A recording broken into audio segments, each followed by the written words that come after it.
Mesdames et messieurs, bonjour et bienvenue à suivre les actualités. Parlons de la situation sécuritaire dans l'est de la République démocratique du Congo. Des bombardements de drones et des avions de guerre du gouvernement congolais ont été signalés la journée de ce samedi 22 mars 2025 dans le territoire de Walikale, ciblant l'aérodrome de Kigoma où le rebelle du mouvement du 23 mars avait déjà érigé une garnison depuis la chute de cette entité territoriale. La population sur place a été témoin de ces bombardements d'après une vidéo publiée sur les réseaux sociaux. Suivez. On a moshi maroporo papa. On a moshi. On a moshi.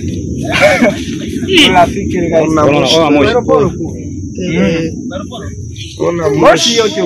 Walikale na lungula kabisa. Yesuwe. Kwa boro. Sasa bonjo banatire huko. Gouvernement ile napiga baba. Matu va calculer depuis 6 heures. Kwa bawinga kwa barefere. Restant toujours à Walikale, l'honorable et élu de ce territoire a levé une motion lors de la plénière de ce vendredi 21 mars 2025, demandant ainsi au bureau de l'Assemblée nationale de presser le gouvernement congolais à diligenter une mission d'assistance humanitaire dans ces territoires. On l'écoute. Et vu l'actualité, comme vous le savez, il y a 48 heures, la cité de Walikale Centre est tombée. Il était donc important pour nous de venir à cette plénière et parler au nom des populations de Walikale. Aujourd'hui, il s'avère qu'il y a une crise humanitaire grave qui est causée par la chute de Walikale parce que toute la population de la cité est partie. Les populations environnantes vers la route qui va avec Kisangani, c'est-à-dire la cité de Mubi, Njingala, Makana, Logu, tous sont sur la route. De même au niveau de ceux qui sont venus depuis Goma, la cité de Pinga, Kachebere, Luvungi, Mtakato, toutes ces populations sont sur la route en détresse. Et aujourd'hui, nous avons estimé à plus de 20 000 ménages qui sont vraiment en danger parce qu'ils sont dépourvus de tout. Les gens n'ont pas de l'eau potable, ils n'ont pas de toit, ils n'ont pas à manger, ils n'ont pas de soins médicaux et ils sont livrés aux intempéries de la nature. Et à côté de ça, bien sûr, il y a l'insécurité. Nous avons des enfants qui ont été séparés de leurs parents. Et c'est pourquoi nous avons introduit aujourd'hui même une motion d'information. Une motion d'information au bureau de l'Assemblée nationale afin qu'on demande au gouvernement de la République de diligenter d'urgence une mission d'assistance humanitaire au niveau de Kisangani. Cette mission pourrait débarquer dans les 48 heures et ainsi apporter secours aux populations en détresse. Nous espérons que cette demande sera rencontrée. Vous savez que Walikale a résisté pendant plus de 3 mois au niveau des limites avec Massissi, dans le Pinga Kachebere. Mais seulement, voilà, les verrous a sauté et il y a 48 heures, Walikale est tombé. Mais seulement c'est une bataille perdue, mais nous allons continuer à défendre. Restons dans l'angle de la guerre. Pendant ces temps, les rebelles du mouvement du 23 mars AFC ont annoncé leur retrait dans ces territoires dans un communiqué publié ce samedi 22 mars 2025. La ministre des Affaires étrangères, Thérèse Kaikwamba Wagner, en réaction lors d'une conférence de presse à cette communication, a souligné les enjeux les plus visibles de cette guerre comparativement à celle menée en 2012. Elle est dans cet élément recueilli par nos confrères. Suivez. Aujourd'hui et la comparaison avec le M23 en 2012 et les réactions différentes, si vous voulez, par rapport à ces deux résolutions. Je trouve qu'en République démocratique du Congo, on s'en rend toujours compte, il y a beaucoup de parallèles, mais l'histoire ne se répète jamais à 100% et de la même manière. Et donc, on doit toujours garder cette flexibilité-là aussi, d'essayer de comprendre et d'avoir la curiosité, justement la curiosité que vous affichez, pour mieux comprendre pourquoi certaines choses se passent de la même manière et d'autres pas nécessairement. Je pense que nous sommes dans un contexte beaucoup plus complexe que ce n'était le cas en 2012, avec des enjeux beaucoup plus explicites et, on doit le dire très clairement, une posture du Rwanda aussi beaucoup plus belliqueuse que ce n'était le cas en 2012. Quand vous comparez juste l'envergure même de la violence, l'envergure de l'agression militaire, l'envergure des déplacements, nous sommes dans un scénario similaire mais loin loin de dire que nous sommes dans le même scénario. Donc on doit accepter quand même que le contexte a changé, que la posture des uns et des autres est devenue, disons-le, plus robuste. Ce qui veut dire évidemment que si il y a une plus grande agressivité, il y a aussi une plus grande résistance justement à respecter les injonctions du Conseil de sécurité. Mais encore une fois, je suis aussi très contente du fait que nous ayons un instrument beaucoup plus robuste que ce n'était le cas en 2012 et nous avons une mobilisation aussi qui continue en crescendo. Nous avons des prises de parole beaucoup plus fermes, nous avons des sanctions qui se sont matérialisées et certes, on a l'impression qu'elles n'ont pas de répercussions parce que peut-être la communication des uns est un peu plus stratégique et peaufinée pour nous faire croire que ce qui est fait, tout d'abord, ce qui est fait est occidental et que ça n'a aucun impact. Soyons très clairs, quand il s'agit d'une décision du Conseil de sécurité, il ne s'agit pas d'une décision d'un organe ou d'une institution occidentale. Nous sommes un membre à plein titre des Nations Unies, tout comme tous les 9 pays qui sont nos voisins. Les Nations Unies ne sont pas un instrument international. Et cette résolution, elle est passée avec le vote de 3 pays africains qui, eux, sont là pour représenter l'Afrique, tout comme la République démocratique du Congo a l'ambition de représenter le continent africain pendant sa mandature au Conseil de sécurité. Donc on doit quand même faire ce distinguo, mais comme vous le dites, contextualiser aussi les choses et nous avons, nous dirigeants, nous gouvernement congolais en particulier, avons la responsabilité justement de nous pencher avec plus de curiosité pour comprendre quelle est la différence entre le scénario actuel et le scénario d'avant. Et nous voyons que la posture des uns et des autres est beaucoup plus robuste, mais on doit se dire aussi les choses comme elles sont. La nôtre est aussi extrêmement robuste. Notre diplomatie est robuste et notre contre-attaque est aussi robuste. Et c'est tout à fait normal. Dans un conflit, on se mesure et on mesure l'adversaire et on fait monter les enchères. Et c'est pour cela que nous n'avons pas baissé les bras. Quand nous sommes allés la première fois à New York et on nous a dit peut-être qu'il y aura réunion, on a dit il y aura réunion. Il y a eu réunion. Et après la première, on a dit il y en aura encore une autre. Et après la troisième, on a dit et maintenant il faut qu'il y ait une résolution. Et ça aussi, c'est une donne qui est différente.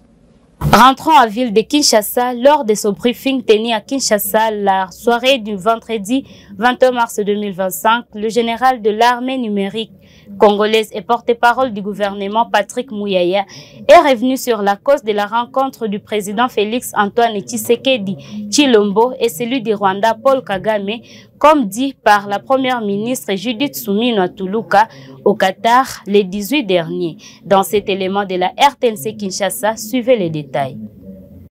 Abordant sa propre communication, la première ministre chef du gouvernement est revenue sur la rencontre du président de la République à Doha autour de l'émir du Qatar avec le président rwandais, une initiative qui vient renforcer les processus de Luanda et de Nairobi, ainsi que toutes les initiatives en cours et qui participent aux efforts déployés pour une application totale de la résolution 2773 du Conseil de sécurité des Nations Unies.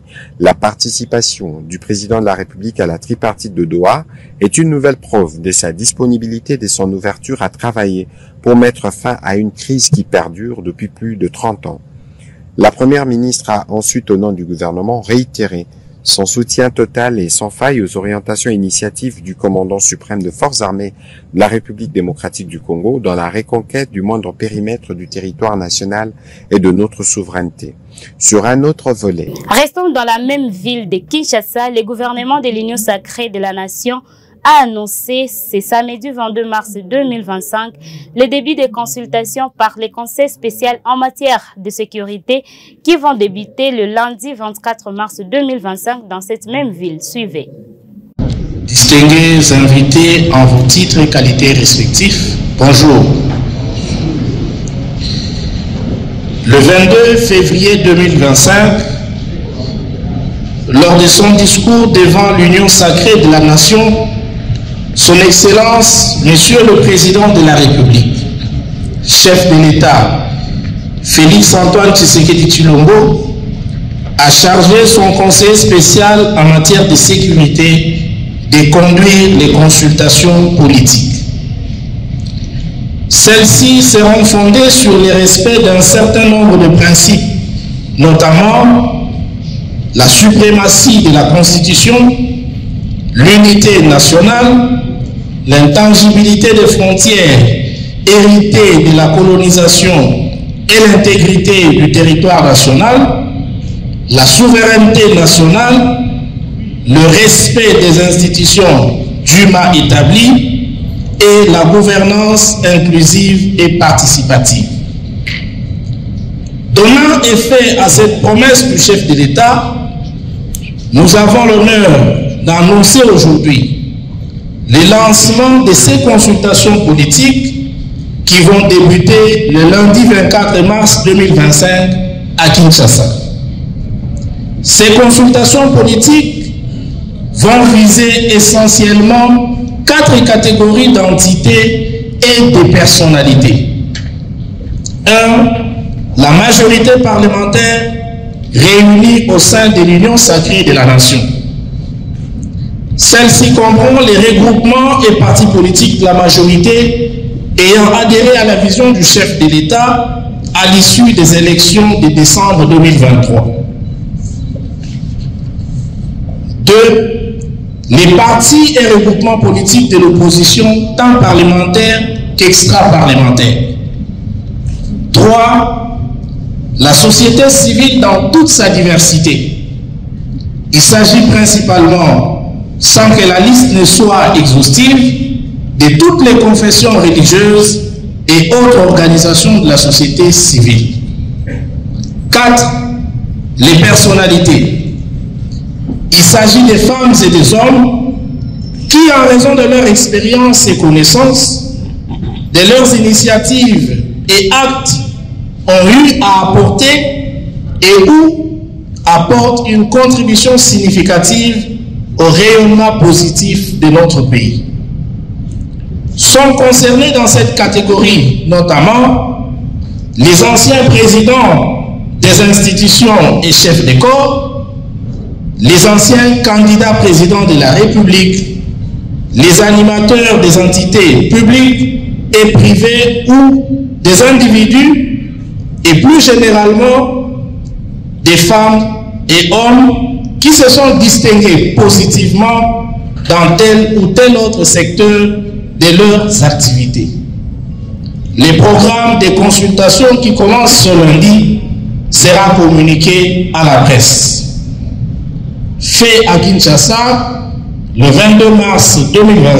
Et pour finir ces actualités, la population de la ville de Butembo a rendu des hommages dignes à cet artiste connu sous le nom de Idengo Delcat avant sa mise en terre à Oicha, ville de Beni, ce samedi 22 mars 2025. Un confrère de Eka News nous a produit un élément que je vous propose de suivre. Nous sommes ici au rond-point Diapanda, il est 10h30, le corps de l'artiste et musicien Delcat Idengo est en train d'arriver et c'est la procession qui va commencer ici parce que nous sommes déjà en ville de Butembo, en ville vraiment. Et il y a des milliers de jeunes, vieux, enfants, artistes, activistes, acteurs politiques qui sont venus effectivement rendre les derniers hommages à Delcat Idengo. Et tout à l'heure là, nous faisons une descente, nous allons en ville parce qu'il y a une cérémonie d'hommage qui sera organisée au niveau du rond-point VGH. Au-delà de ça, au-delà des cérémonies d'hommage qui seront organisées au rond-point VGH, nous avons également différents mots qui seront dits sur place. À part ça, la famille va accueillir les corps à Oicha, donc ça sera l'après-midi. Et dans tout ça, en fait, le programme de l'inhumation des Idengo n'est pas encore connu parce qu'il y a beaucoup d'implications dans ces obsèques, notamment le gouvernement lui-même qui a déclaré Delcat Idengo comme un héros, même si plusieurs se disent que c'est le même gouvernement qui a procédé à son arrestation et son déclaration. Les condamnations ne cessent de pleuvoir contre le M23 qui est accusé d'avoir orchestré la mort de Delcat Idengo, qui va totaliser le 25 février, il va totaliser 40 jours depuis qu'il est décédé. Merci beaucoup au garde pour la série. Combattre jusqu'à la mort, je serai combattre jusqu'à la mort. Combattre jusqu'à la combatta, jusqu'à la mort combatta, jusqu'à la. Asante sana, karibu kwa mchungaji. C'est par cet élément, mesdames et messieurs, que nous clôturons notre édition de ce soir. Merci pour votre fidélité. Bonne santé.